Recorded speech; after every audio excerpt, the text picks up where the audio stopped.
All right, guys, welcome back to my channel. I just got out of the Guardians Galaxy, the 3 movie here in Tampa, and man, it's been really like, so I've been a Marvel fan since I was, I'd say, 3 years old. I've been a Marvel fan my whole life, so I love seeing these movies come to life. And the way that Marvel was able to kind of like bridge all the comic stories together and create basically one giant movie over 18 installments has been such a ride. And that's 18 through, I believe, Infinity War saga with Endgame. And I was pretty pleased with the Infinity War Endgame overall. I consider that to be like a 5-star finale. I mean, I loved it so much, especially because it had like an ensemble cast. So cool. You know, I almost wish they had more characters, because if you read the Infinity War comics, it was like the whole Marvel universe, the X-Men, Fantastic Four, you know, all the Avengers. It was bigger in the comics actually, but obviously that's a little challenging to do. So anyway, since Endgame, Phase 4 and 5 have kind of been like a mess. Like there's been really no cohesive storyline. I feel like they've been doing a lot of experimenting with, you know, different ways of telling stories, such as like WandaVision was interesting. And the werewolf movie was interesting, that one shot, whatever that's called. You know, individually, some of these franchises and movies are more entertaining than others, but it lost that like cohesive thread. And some of the movies, I just feel like, and some of the shows like Miss Marvel, I just felt like fell flat. Miss Marvel especially, when you look at some of the graphics look really dated in Miss Marvel. It looks like it's a movie from 30 years ago, the special effects. So that's been a little disappointing. But so a lot of people have been saying that like Marvel's on the downfall. They're calling it the MCU because of all the female woke superheroes. But Guardians of the Galaxy 3 has been a refreshing return back to phase 1, 2, and 3. What made Marvel so much fun and enjoyable and exciting. And this movie, Guardians of the Galaxy 3, had so much heart. It had the most heart maybe in any MCU movie that I've seen so far, and maybe the whole franchise. I'm trying to think what had more heart. I don't think anything beats it. And the reason why it was so powerful, and I'm going to be honest with you guys, I did tear up like 5 times. I teared up 5 times because the movie, and this is spoiler territory, the movie focuses on Rocket Raccoon, his story. And you find out that he basically was tortured by a mad scientist to basically try to develop the perfect species. And Rocket Raccoon was a stepping stone to achieving that. And you watch some of the torture that he went through, which was really painful to watch, especially if you're a pet lover or pet owner like I am. Like my dog's with me in the movie, and I always think that Rocket looks kind of like Raindrop. Raindrop, you look like Rocket. So when I was watching that happen, I mean, I just get very emotional. Now I'm not a vegan; I do eat animals, but I hate animal cruelty. Like I can't stand it. I can't watch it. They do a good job of not showing you too much graphic stuff in the movie, but they definitely use sound effects that you can kind of really hear what's going on. You also see that Rocket befriends 3 other characters that also were experimented on. And this reminded me of the Toy Story scene, Toy Story 3, I believe, where Andy takes the toys apart and puts them back together.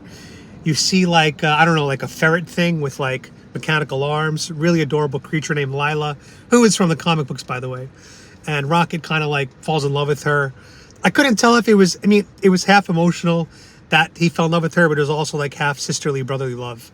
But it was a beautiful relationship. And Rocket, when he was a little experiment with all of his little experiment friends, they were all talking about how they're going to get out together, escape together, and be free, basically. But unfortunately, you know, something happens to his friends as Rocket's escaping, and it's heartbreaking, guys. It's a tough scene to watch, and definitely made me tear up big time. They nailed the expressions on Rocket, the storyline. Man, it's powerful. He has a great arc. And then the fighting scenes with all the Guardians and Nebula and Gamora and Groot and Drax. There's one scene where it's like a 3 minute straight through shot of action. No cuts, no edits. And I like it because it gives each character a moment to step in the spotlight and show their moves. Like you see Nebula getting beat up and you see her neck getting snapped back, but she stands up fighting because she's able to kind of like fall apart and put herself back together. That's one of her strengths. And then you see Drax, who's basically like a wrestling bruiser, and he's just using brute force. Then you see Nebula, who's like a talented assassin, and she's doing her ninja moves. And then you got Peter Quill, the typical, standard action hero with his guns. You got Drax that does some pretty cool stuff. Oh, in front of me, Chica Guapa, Chica Guapa, Chica Guapa. You also have Drax. Sorry, I got too excited, guys. Hold on. You got Drax. You got Rocket Raccoon doing his thing with his guns. And it's such an awesome scene. And I'll say that one of the biggest issues with Marvel is like the villain. People always say the villain's not the best. Besides Thanos, he was an incredible villain. I would say this villain was one of the top 3 of all of Marvel. All of Marvel. The High Evolutionary. His intentions, his purpose, all of it was believable. It was perfectly articulated. It was powerful. And then let's talk about the new incomer, Adam Warlock, who was very powerful. He was actually from the Infinity War saga from the comics, but they kind of changed his storyline around. And now he's here. Will Poulter, he bulked up like crazy. He looks really good. And very powerful character. And yeah, it's pretty cool. By the end of the movie, we have a new Guardians of the Galaxy team. I'm not going to tell you if anyone dies. That's for you guys to find out. That's a major spoiler. Not gonna reveal it. But overall, the movie, in my opinion, was 5-star. 5-star movie, guys. Seriously, I just saw Mario a couple weeks ago. I thought Mario was like a 4.5 star. Because I did love the nostalgia of Mario, and I like that they stayed mostly true to the source material. But this Guardian movie had it all. Polished special effects, great villain, great soundtrack. We already knew the characters. We already had emotional connection. Makes you cry. Makes you laugh. It's the perfect balance and the perfect movie where Marvel can inject their humor without it being obnoxious like Thor Ragnarok, which I think went too far. And I think Thor Ragnarok, not Ragnarok, Love and Thunder. Ragnarok was great. Love and Thunder went too far. I think Love and Thunder would have benefited from more of the Guardians. I know that they were, in the marketing and they were in the movie for like 2 minutes, but really, Love and Thunder should have featured more of the Guardians to carry that movie because it was very weak without them, in my opinion. But overall, if you have not seen the Guardians movies, I strongly recommend you watch number 1, number 2, and also watch the Christmas special, which is like an hour long. It's where they kidnap Kevin Bacon. It really shows you the relationship between Mantis and Star-Lord, also between Mantis and Drax. Great movie. So I think when I look at all the trilogies of the Marvel franchise, I think this is the best one. No joke. This is the best one. I think it edges out Avengers trilogy. I think it definitely edges out Ant-Man because Ant-Man 3, Quantumania was kind of a bust. So overall, I'm pleased. Was it woke? Only in the regards of its pro-animal rights messaging.